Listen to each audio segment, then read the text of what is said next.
Good morning, good evening, and welcome to World of Warships. My name is Robin, and today we are going to sail in the Tier 10 British light cruiser Minotaur. But first of all, thank you very much for tuning in the video. I really appreciate it, and I hope you will enjoy your time here. Minotaur has already been featured a few times and in a few formats on this channel already, but just recently I realized that I was missing out on a pretty interesting factor that could make the ship work in a substantially different way. Nothing groundbreaking, of course, but for the video you are about to see, I have overhauled the entire build on the ship to account for a new addition, the commander Andrew Cunningham. But we'll get in the gist of this later in the video. For now, let's review the details of the ship we're about to sail in. We start off with 43,300 points of health and an armor layout varying from 13 to 127 mm. The artillery is composed of 10 152mm guns in a 5x2 configuration with a reload time of 2.8 seconds and a maximum firing range of 15.8 km. Torpedo-wise, this cruiser packs a bunch. 16 tubes in a 4x4 configuration. Top range of the ordnance is 10 km at a speed of 62 knots. Regarding the anti-air, nothing to scoff at, with a base rating of 97 and her main battery acting as dual purpose, the anti-air defense of the ship is amongst the strongest at her tier. The ship can reach 35.2 knots with a surface detection of 9.1 km. For the upgrades I've installed: Main Armament Modification 1, Damage Control System Modification 1, Aiming System Modification 1, Steering Gears Modification 1, Concealment System Modification 1, and Main Battery Modification 3. For Andrew Cunningham, we have set him up with Priority Target, Preventive Maintenance, Jacks of all Trade, Smokescreen Expert, AR, Torpedo, Armament Expertise, Radio Location and Concealment Expert. Notice how we have opted out of Superintendent, but that is thanks to the special skill set of the captain we are running. Though, that is enough of these descriptions. Let's take Minotaur to battle. And here we are, on the map Sleeping Giant, Domination Mode.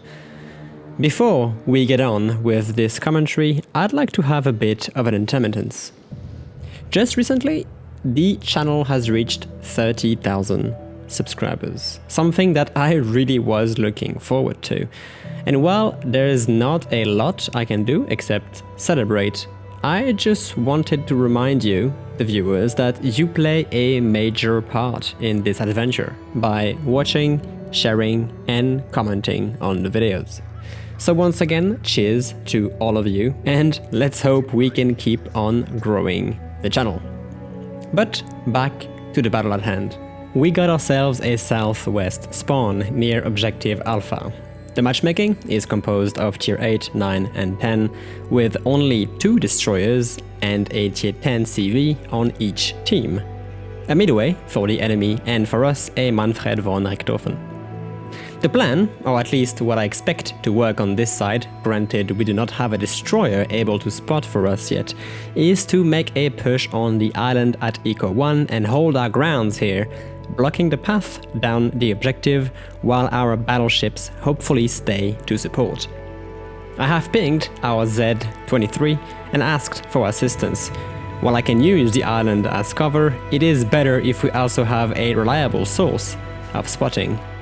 My IPF is currently pointing at the Izumo, but I am pretty certain we got a target closer than that. So I preemptively launch my torpedoes where I expect a destroyer to be pushing in. Torpedoes on this ship are, I believe, an essential part of her playstyle. One of the only few cruisers at top tier that are actually able to stealth fire them, with a volume of fire very similar, if not above, same tier destroyers. Now once again, I do not run Superintendent, so the goal of this battle is to activate the consumable expert talent from Andrew Cunningham by getting 2 kills. Easier said than done, but we all know where this is going. So far, on this side, Izumo, Georgia, and Ibuki have been spotted, and one of the enemy destroyer, the Fletcher, is in Bravo already.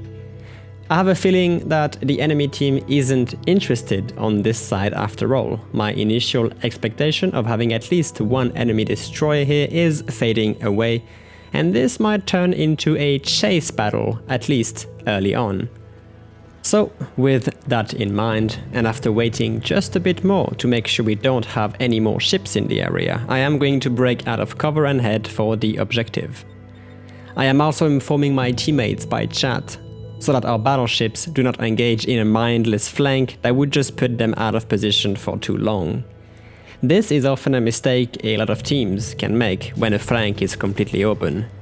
They will push down for a good 5 minutes, trying to land hits on kiting targets, only to realize the rest of the team is in dire need of their presence in a more central position that they can just not reach in time anymore. In the meantime, I am trying to take some pot shots here and there at any available targets. Our Z-23 did not come on this side, and I'm actually glad he didn't, as he managed to capture Bravo by himself and also chased down the Fletcher. The way this looks, for now, is that the enemy team is going to try and regroup at Charlie and then push down that flank where our team is not the strongest. Our CV is engaging lone ships, such as the Izumo, who seems to be liking this spot and has cut the engine to stand his ground from here.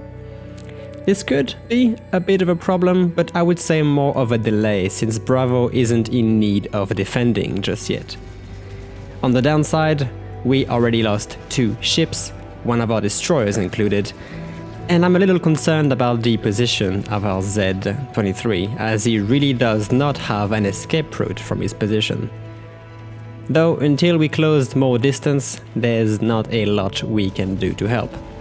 For now, the enemy midway seems to be focusing on the eastern flank, but one of my goals is to try to remain in the center of the map, use the available cover to set up ambushes, and most of all, be a huge pebble on the midway's shoe if he wants to engage my nearby battleships. Objective A is finally ours. That puts us in a cap lead, even though we are shortly behind on points, but as it stands, I am trying to figure out how we are going to solve our Izumo problem.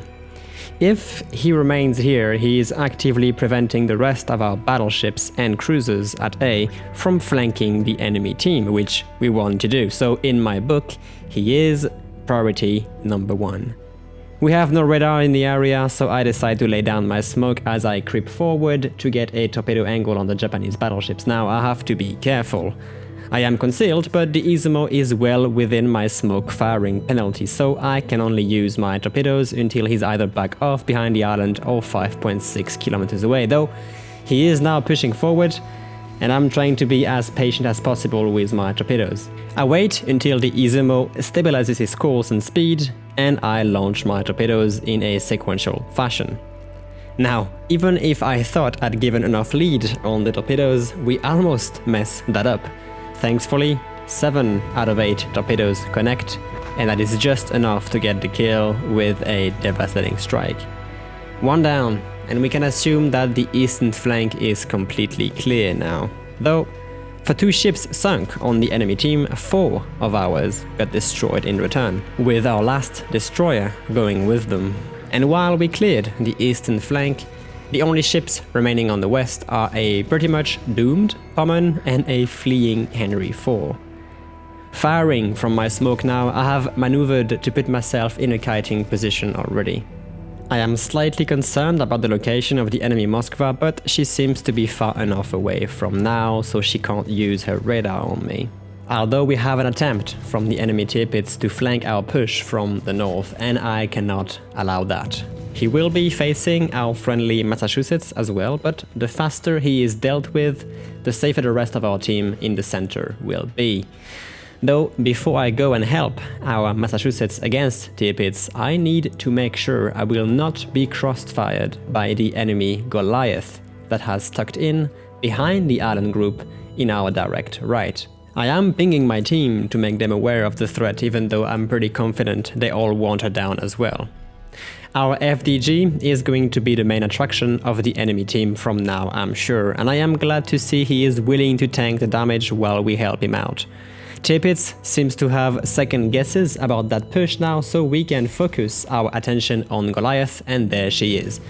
Now, Goliath is an extreme threat to Minotaur, as her AP can overmatch the 16mm plating we are essentially covered with, so as soon as I engage, I am going to angle best I can and smoke up. Now, this could have been considered a waste of a smoke, though if we manage to pick up that second kill, which we do shortly after, we are going to get that consumable reimbursed from Cunningham's talent. We are still safe in this smoke. No torpedo threats, no radar threats, so I will try to make the most of it by engaging available targets. My main focus is still on that Tirpitz, and I am going to send my torpedoes in hope he will stay angled to Massachusetts and run straight into them. Our team has managed to get a solid lead on point, and we also have strong positions to defend any attempts of the enemy team to capture Bravo. Though the enemy still has a lot of healthy ships and also outnumber us still. Our CV is in a questionable spot right now, putting himself at risk, but it also means his strikes can be more regular, so can his spotting. Our Alexander Nevsky also gives us solid intel on the location of the enemy Overhauled. It seems like my torpedoes will have no effects as the Tirpitz is making a U-turn, and with the Overhauled in the area, I preemptively activate my hydroacoustic search.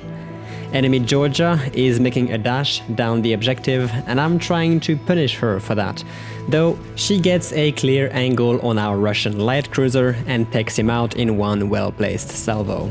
Very unfortunate, as the Nevsky was our only radar available against Overhauled.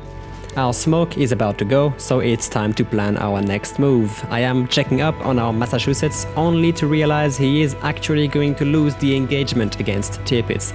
The enemy Midway possibly saw to that, and as he goes down, I am left being the only ship with an impact on the north part of the map. We called out on potential torpedoes and here they come, and as soon as I'm out of my smoke, Overhauled obviously spots me. We do get lucky that our CV sends plane towards Tirpitz and catch the European destroyer for some short seconds, allowing us to take a couple of salvos at him.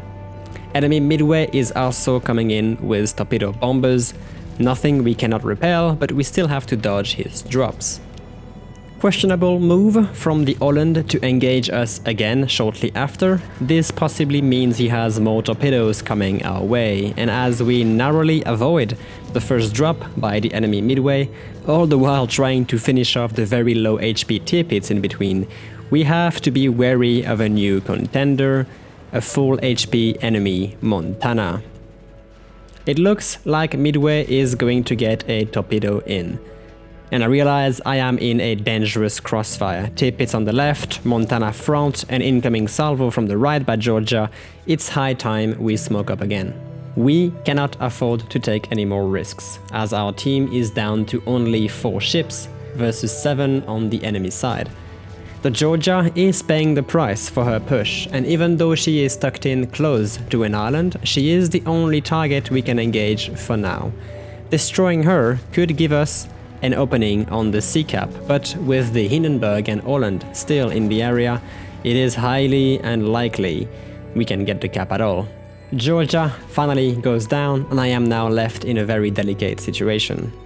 I know the Overhauled is still directly in front of me, and with my hydroacoustic down, I need to stay angled towards potential torpedoes, and as my RPF switches to Tirpitz, I am trying to get my CV to try and finish him off, or at least spot him so I can do it myself.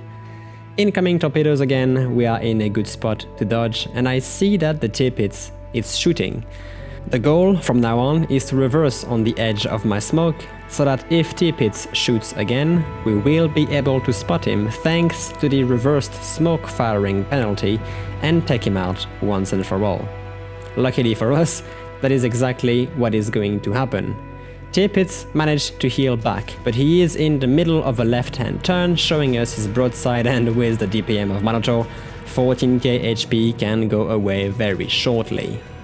A quick sector focus on my anti-air to help deal with the Midway's planes, and after a few more salvos we do get the final strike on the enemy Tirpitz, evening out the scores a bit more.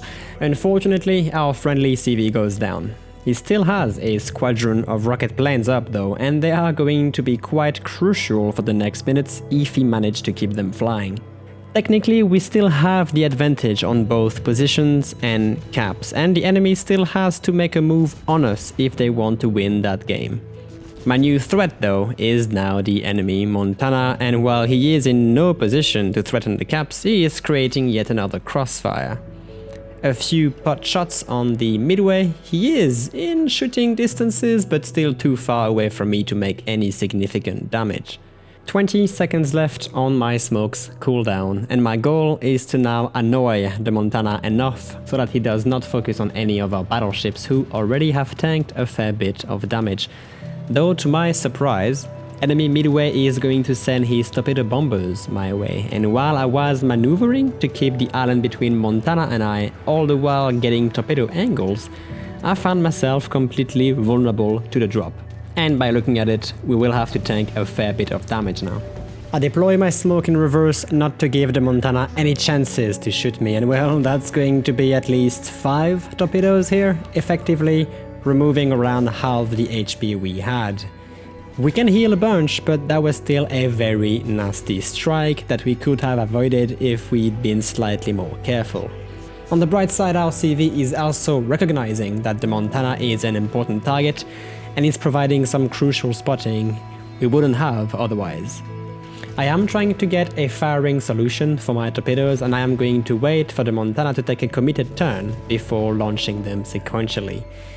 Taking a few salvos, I start maneuvering to have my other sets of torpedoes ready when the Montana either survives the first set or dodges to rush me. Talking about torpedoes, our set looks very good, just a little bit too late for the first 2, though the rest of them are going to strike home. That is around 5 on target, short of 55,000 damage, and this Montana is now in big trouble. Tempted to shoot, I also realize he is within my smoke firing penalty and hydroacoustic range on the bright side, but I have to be a bit more patient. I only need a few hits, so I'm not going to single launch these torpedoes. One set in front, one set behind. This Montana is now unlikely to dodge this, and as soon as he shoots, I have over 20 seconds to finish him off with guns if I so wish to. A few salvos and 1 torpedo later, Montana goes down and we have no time to rest anyway. APF is pointing straight at sea, where the enemy island is possibly located at.